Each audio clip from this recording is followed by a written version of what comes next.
Hello good morning students. आज steel structure की class में हम लोग स्टील बीम्स के बारे में पढ़ेंगे। नेक्स्ट आप लोग 7 चैप्टर है स्टील बीम्स। जैसा कि बीम्स के बारे में आप लोग आरसीसी में भी पढ़ चुके हैं, लेकिन यहाँ पर आरसीसी बीम न होकर के स्टील की बीम्स के बारे में पढ़ा जाएगा।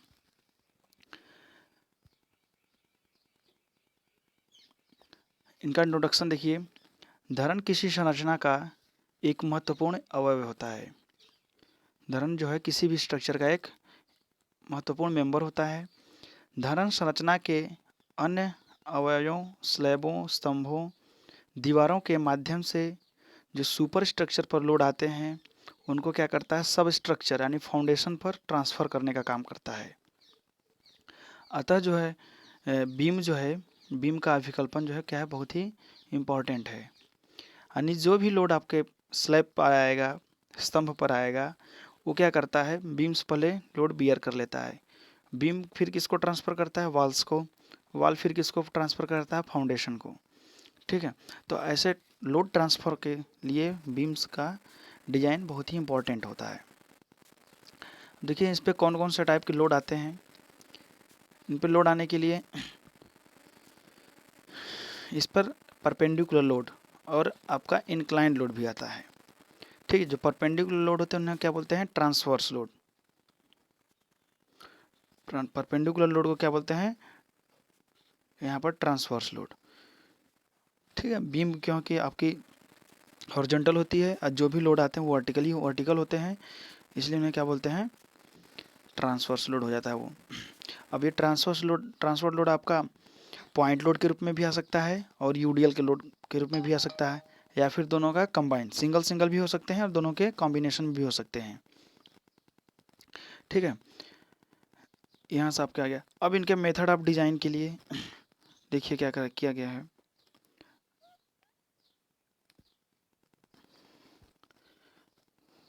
Method of design steel beams में स्टेप फर्स्ट है आपका, स्ट्रक्चर पर आने वाले भारों की गणना की जाती है। ठीक है, स्ट्रक्चर पर जितने भी भार आ रहे हैं, ओके, स्ट्रक्चर पर जितने भी भार आ रहे हैं उनकी क्या की जाती है, गणना की जाती है। पहले एक continue page. Step first, structure पर आने वाले भारों के जितने भी भार आ रहे हैं उनकी क्या कैलकुलेशन कर लेंगे कि पॉइंट लोड है, डिस्ट्रीब्यूशन लोड है, उनको कैलकुलेट कर लेंगे कितना टोटल लोड आ रहा है, डेड लोड, लाइव लोड, सब लोड। उसके बाद क्या होता है, इन परिणामों का विश्लेषण किया जाता है। इन भार के परिणामों का नेट जो हमारा रिजल्टेंट आ रहा है वो आपका विश्लेषण किया जाता है। जैसे रिएक्शंस लोड हो गए, सब सारे लोड आ रहे हैं, फिर उनका रिएक्शन हो गया। ठीक है, इनका विश्लेषण कर लिया जाएगा कि नेट परिणाम लोड कितना आ रहा है वहाँ पे। फिर खंड का चयन करते हुए किसी सेक्शन का हम लोग क्या करेंगे, सिलेक्ट करेंगे और उस खंड की क्या करते हैं, जो भी द्वितीय चरण में, सेकेंड स्टेप में जितने भी उसके रिजल्ट निकाले गए हैं उनको सेफ्टी के लिए क्या किया जाता है, चेक किया जाता है। जैसे बेंडिंग में चेक किया जाएगा, डिफ्लेक्शन में चेक किया जाएगा, शियर में चेक किया जाएगा। सब में चेक करके देख लेते हैं कि ये जितने लोड जो आ रहे हैं वो हमारे सेफ जोन में हैं कि नहीं है। अब देखिए इस ट्रांसपोर्ट का हमारे इस पर क्या इफेक्ट आता है। ट्रांसफर्स लोड का जो वर्टिकली लोड आ रहा है उसका बीम पर क्या क्या इफेक्ट आएगा। पहला, बेंड कर देगा, बीम को क्या करेगा, बेंड करेगा। जैसे ये बीम है, लोड इस पे आया, अब ये क्या करेगा, इसको बेंड कर देगा। ठीक है, तो ये बेंडिंग हो गया। शियर आपने आपका इसमें हॉरिजॉन्टल शियर होने लगेगा, उनके लेयर बाय लेयर में मोमेंट होने लगेगा तो शियर डेवलप हो जाएगा। डिफ्लेक्शन, बेंडिंग में जितना भी आपका डिफ्लेक्ट हुआ है, जितना भी ये वर्टिकल जितना भी आपका डिस्टेंस विस्थापन हुआ, डिस्प्लेसमेंट हुआ, उसी को क्या बोलते हैं, डिफ्लेक्शन। ये डिफ्लेक्शन कितना हुआ है। उसके बाद आता है web crippling and web buckling. अब देखिए अच्छा यहाँ पर डायग्राम देखिए हमने बनाया है वेब बकलिंग और वेब क्रिपलिंग का। वेब बकलिंग में क्या होता है कि हमारे पास वेब बकलिंग में हमारे पास जो ये वेब होता है एक बिल्कुल कॉलम की तरह काम करता है। इन दोनों फ्लैंज के बीच में एक कॉलम की तरह वर्क करता है। जब कोई लोड आता है इस पे, तो जैसे कॉलम हमारा बेंड हो जाता है किसी लोड को लेकर के लिए, उसी प्रकार यहाँ पर ये हमारा जो वेब है कॉलम की तरह ही बेंड हो जाता है। ठीक है, तो इस बेंडिंग होने की जो प्रोसेस हमारा बेंडिंग हुआ है, ये हमारा वेब, उसी को बोलते हैं वेब बकलिंग होना। और वेब क्रिपलिंग क्या है? वेब क्रिपलिंग है जैसे हमने पॉइंट लोड लगाया तो वेब में किसी पर्टिकुलर पॉइंट पर क्रैकिंग आ जाना है, यानी वो पॉइंट क्रैकिंग जोन में चला गया वो अब, ठीक है, तो वो क्रिपलिंग कहना लगता है। देखिए यहाँ पर ये फ्लैंज होता है, ये फ्लैंज होता है, यहाँ वेब दिखाया गया है, और बीम के लिए दिखाया गया है आपका वेब फ्लैंज। इसका ये आपका टॉप भी फ्रंट व्यू है, साइड व्यू है, और एक कॉलम पर रुका हुआ है। ये रिएक्शन सपोर्ट पर लोड के, ये जैसे लोड आएगा इस पर तो उसके रिएक्शन यहाँ पे R1 और R2 ये रिएक्शन काम करेंगे। ठीक है, और ये यहाँ आपका जो क्रैकिंग दिखाया गया है, ये आपका लोड के कारण जो क्रैकिंग होगा वो क्रैकिंग दिखाया गया है। ठीक, अब उसके आगे आएंगे। देखिए आपका बेंडिंग के बाद डिफ्लेक्शन क्या है। ये आपका बीम था, बीम में ये क्या हुआ, बेंड हो गया। लोड जब पड़ा, लोड जब आया तो ये बेंड कर गया, और जब बेंड हुआ तो इनके भार से पूर्व बीम और भार के बाद जो बीम है उनके बीच में जो वर्टिकल डिस्टेंस है, डिस्प्लेसमेंट हुआ है बीम का, वही क्या कहलाता है, डिफ्लेक्शन कहलाता है। ठीक है, देखिए अभी इस धरण पर अनुप्रस्थ भारों के उपरोक्त सभी परिणाम हो सकते हैं। अभी जो लोड आया है, वर्टिकल लोड, ट्रांसवर्स लोड आया है, अब देखिए उसके रिजल्ट क्या हो सकते हैं। धरण में बंकन प्रतिबल बंकन के फलस्वरूप उत्पन्न होगा, यानी जब लोड आएगा तो लोड के कारण क्या होगा, बेंडिंग होगी बीम में। अब बेंडिंग को रोकने के लिए बीम में क्या होगा, एक स्ट्रेस डेवलप होगा, उसी को क्या बोलेंगे हम लोग, बेंडिंग स्ट्रेस। तो बेंडिंग स्ट्रेस डेवलप हुआ। दूसरे नंबर पे रिएक्शन और लोड के कारण बीम पर शियर फोर्स आएगा। जो ऊपर से लोड आ रहा है और नीचे से, ऊपर से लोड, ये बीम है, बीम पे ऊपर से लोड आ रहा है और नीचे से क्या है, रिएक्शन है। तो ये दोनों अपोजिट लोड हैं, दोनों अपोजिट फोर्स हैं, दोनों अपोजिट फोर्स अगर काम करेंगे तो वहाँ पर उनके हॉरिजॉन्टल लेयर में कुछ ना कुछ क्या होगा, मोमेंट होगा, जिसे हम लोग शियर बोलेंगे। इसलिए बोला है कि रिएक्शंस और लोड के कारण बीम पर शियर होगा, शियर फोर्स आएगा। अब शियर फोर्स को रोकने के लिए क्या होगा, फिर शियर फोर्स को रोकने के लिए शियर स्ट्रेस बीम में डेवलप होगा। ठीक है, शियर फोर्स डेवलप होगा। अब थर्ड में क्या है, बीम में बंकन के कारण यानी बेंडिंग के कारण डिफॉर्मेशन के बाद जो विस्थापन है वही डिफ्लेक्शन उत्पन्न होगा। यानी बीम में यही ये वाला यहाँ पे आपका ये विस्थापन जब हो जाएगा, लोड आया, लोड के बाद बेंडिंग हुई, बेंडिंग के बाद जो इनके बीच में डिस्प्लेसमेंट हुआ, विस्थापन हुआ, उससे क्या होगा, वो उसके कारण डिफ्लेक्शन होगा। अब देखिए इन्हीं में हमें क्या करना है, इनका बेंडिंग में, शियर में, ये सबको बीम के लिए रिजल्ट निकालना है।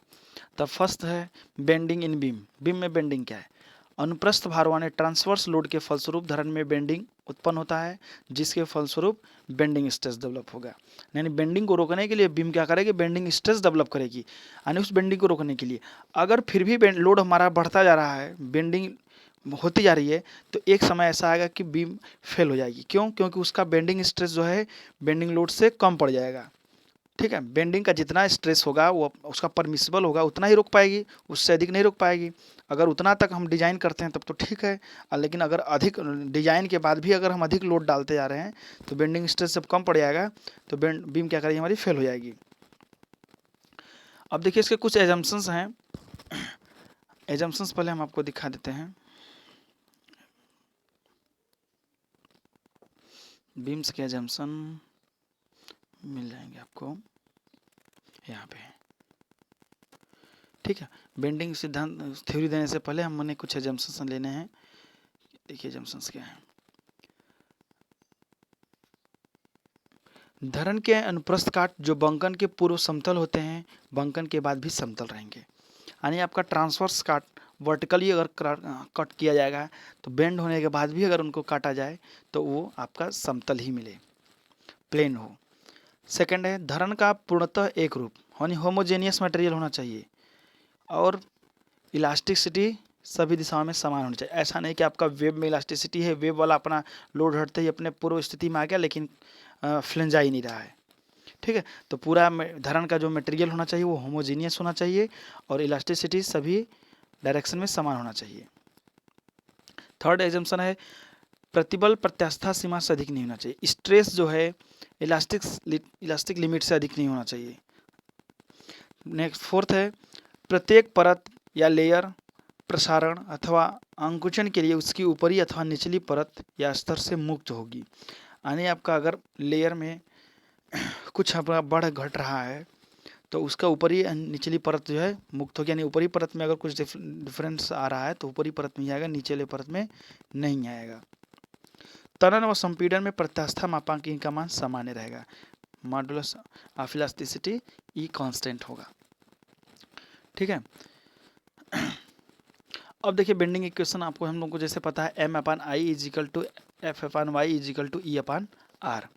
हम लोग एफ को कहीं कहीं पर सिग्मा से भी शो करते हैं। ठीक है, तो यहाँ पे M/I is equal to F/Y is equal to E/R a bending equation है, जहाँ पर M क्या है बेंडिंग मोमेंट, I क्या है मोमेंट ऑफ इनर्शिया है, F क्या है बेंडिंग स्ट्रेस है। ये M क्या था बेंडिंग मोमेंट था और F क्या बेंडिंग स्ट्रेस है। Y क्या है जो आपका सेंटर ऑफ ग्रेविटी यानी CG से और एक्स एक्सिस या वाई एक्सिस के बीच की डिस्टेंस है। ई क्या है मॉडुलस ऑफ इलास्टिसिटी है, और आर क्या है, आर हमारे पास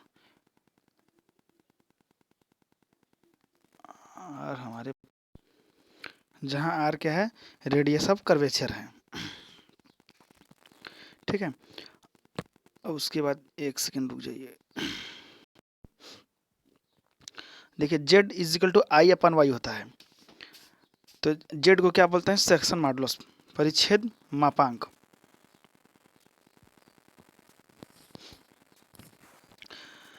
आई यहाँ पर क्या है मोमेंट ऑफ इनर्शिया, वाई क्या है वहीं से CG से किसी एक्सिस के वर्टिकल डिस्टेंस, तो ये सेक्शन मॉडुलस कहलाता है।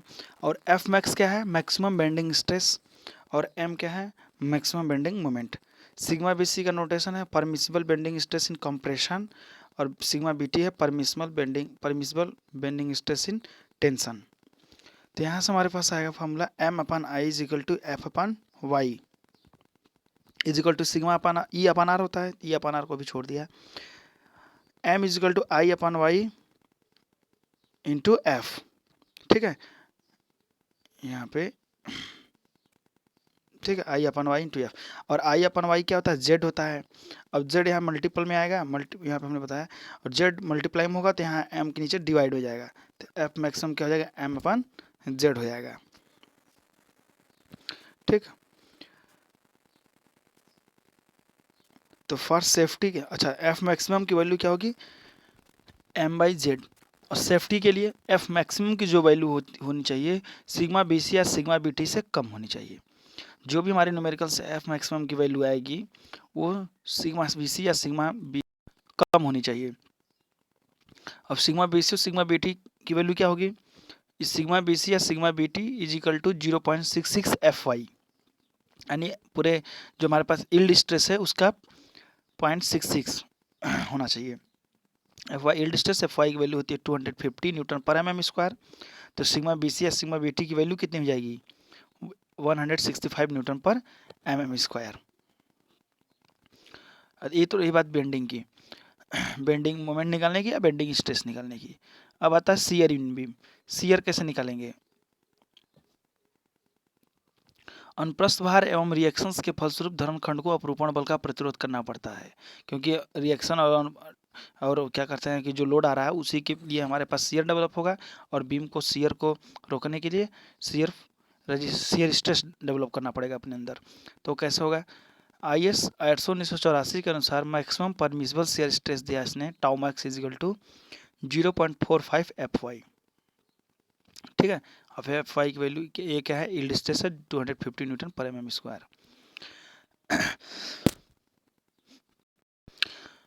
एवरेज शियर स्ट्रेस कैसे निकालते हैं, ये तो चेक करने के लिए हो गया मैक्सिमम के लिए, लेकिन एवरेज शियर स्ट्रेस निकालने के लिए है tau average is equal to V upon D into T W.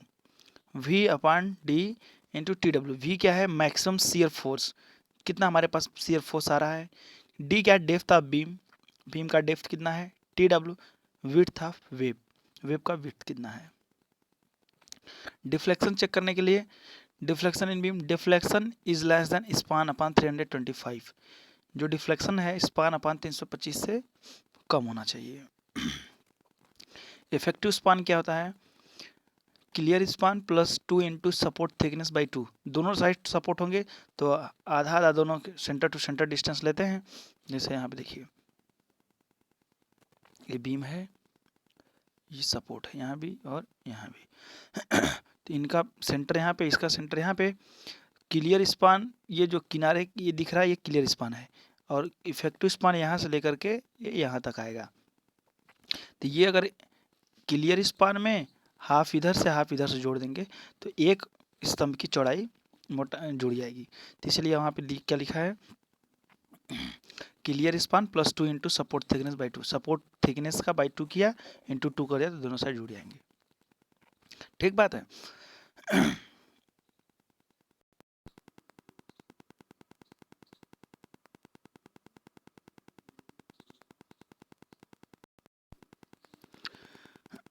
Web crippling, जब धरण में बिंदु भार लगा हो तो बिंदु भार के कारण धरण की वेब में किसी बिंदु पर धरण के नीचे समुचित धारण क्षेत्रफल न होने के कारण पंग होने की संभावना आती है, जैसा कि चित्र में दिखाया गया है। इस प्रक्रिया को वेब विकलांगता या वेब क्रिपलिंग कहा जाता है। नोटेशन दिया है, सिग्मा बी धारण में अनुज्ञेय प्रतिबल, B1 धारक प्लेट की लंबाई, H2 धारण खंड के लिए फ्लैंज के वेब जोड़ पर स्थिरता, और यानी वक्र के निचले स्तर रेसे तक की गहराई। तो देखिए यहाँ पे अतः जब बिंदु भार विस्तृति के किसी बिंदु पर अथवा आलम्ब पर प्रतिक्रिया आती है तब यह भार अंशतः वेब द्वारा लिया जाता है। यहाँ फ्लैंज के ऊपरी रेसे से भार के लिए वितरण कोण 30 डिग्री माना जाता है। यहाँ पर देखिए बताया है H2 क्या है? फ्लैंज की थिकनेस है। TW क्या है? वेब की थिकनेस है।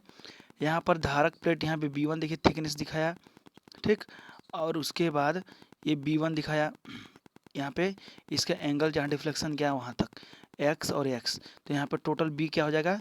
B1 प्लस x यानी B1 प्लस 2x। और जब यहीं सपोर्ट पर पहुँचा है तो B1 और एक तरफ केवल x, क्योंकि इधर कुछ नहीं है, तो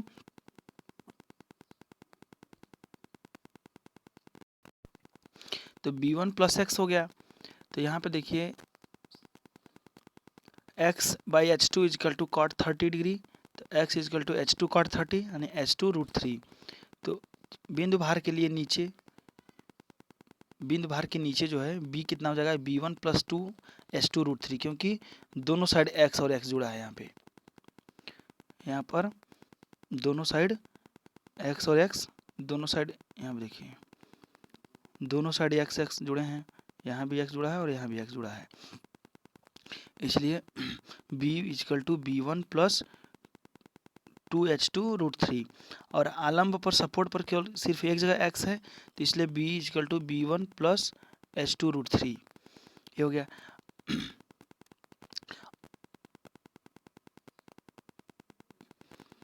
तो वेब का क्षेत्रफल जिस पर यह भार प्रतिक्रिया वितरित होगी बिंदु भार के नीचे B1 प्लस 2H2 रूट 3 होगा, और आलम्ब पर B1 प्लस H2 रूट 3 होगा इंटू TW, सॉरी यहाँ पे TW। तो वास्तविक प्रतिबल भार अपान क्षेत्रफल होता है, तो लोड अपान क्षेत्रफल क्या हो जाएगा? B1 plus 2H2 root 3 into TW। ये कहाँ होगा? बिंदु भार के नीचे। और सपोर्ट पर भार upon B1 plus H2 root 3 into TW। बस अंतर इतना है कि H2 के साथ 2 यहाँ पर लगा हुआ है, यहाँ पर 2, तो आलम्ब पर आएगा तो भार upon B1 plus H2 root 3 TW आएगा। दोनों में डिफरेंस इतना ही है कि बिंदु भार के नीचे, अगर लोड के नीचे आएगा स्ट्रेस तो यहाँ पर एरिया में केवल 2H2 लगा रहेगा और यहाँ पर सिर्फ H2 रहेगा। लेकिन इन दोनों की जो वैल्यू आएगी वो क्या है, सिग्मा बी है डिसाइड है, इससे कम होनी चाहिए क्योंकि ये परमिसिबल है। तो परमिसिबल वैल्यू कितनी है, 0.75 FY।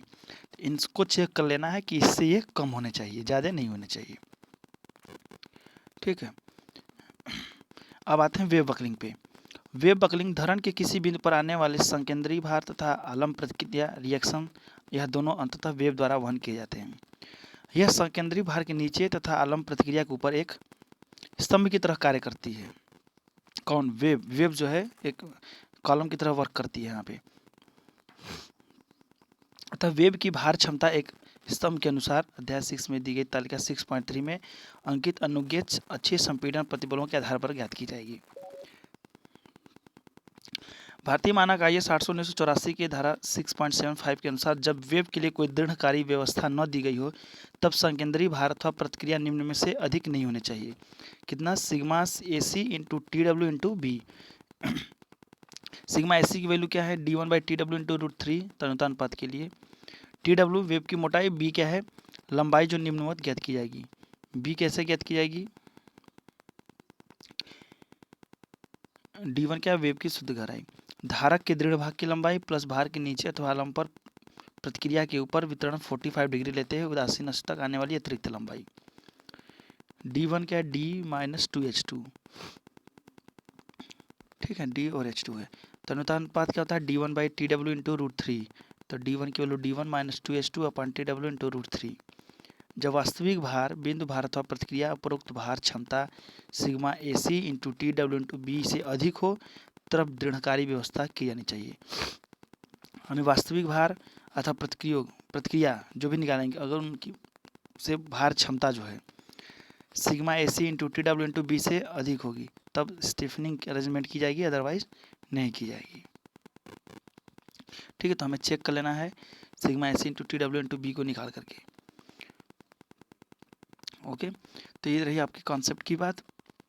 अब नेक्स्ट न्यूमेरिकल्स जो इनके आएंगे नेक्स्ट वीडियो में सेंड कर दिया जाएगा। ओके, धन्यवाद।